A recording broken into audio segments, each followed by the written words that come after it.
लोगों से बचती आई हूँ मैं। भीड़ घबराहट देती है मुझे बचपन से।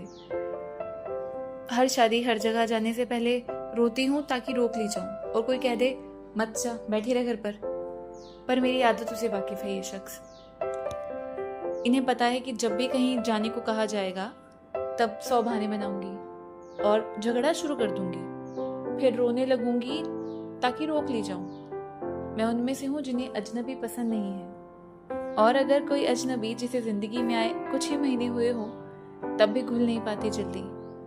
थोड़ी अजीब हूँ। पिछले साल एक कोचिंग की दोस्त ने कहा कहीं घूमने को कहा था मेरे साथ। मैंने घर आकर बात बताई, जवाब था चली जाओ घूमने। मेरी इच्छा थी कि टल जाए ये बात यहीं पर हुआ नहीं। मेरे दोस्त को मना कर नहीं सकती थी क्योंकि 2 महीने से उसका प्लान पहले ही टाल रही थी, इसलिए इस बार घर पूछकर बताऊंगी कहकर टालने का सोचा, पर मेरी सोच ने काम नहीं किया। दिन तय हुआ, रविवार 9 बजे पहुंचना था वहां जहां मिलना था हमें। मैं उठी नहीं वक्त पर, या यूं सोचो कि मैंने सोने का दिखावा किया कई देर तक। फिर जबरदस्ती उठाकर याद दिलाया गया कि जाना है तुझे।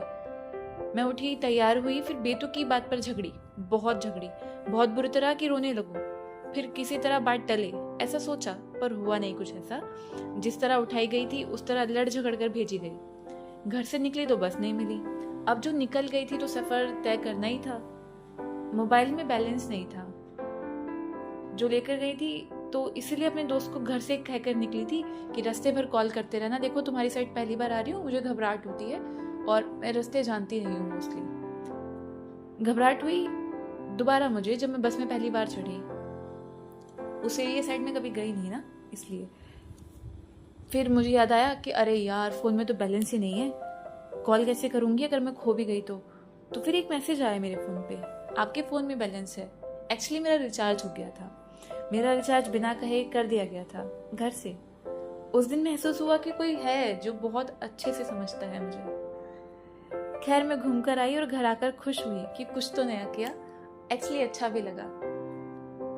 फिर मैंने देखा एक चेहरे की तरफ, मुझसे बड़ी स्माइल मेरी मम्मी के चेहरे पर थी। मेरी आदतों से वाकिफ होते हुए मुझे समझना और मेरे डर से लड़ना सिखाना, ये वही करती आई हैं हमेशा से। मैं कहूँ मेरी माँ के लिए, मेरी माँ सब है। जैसे मेरी चाह अगर आज़ादी है तो वो पंख है मेरी मंजिल अगर मुश्किल है तो वो हिम्मत है मेरी। Thank you.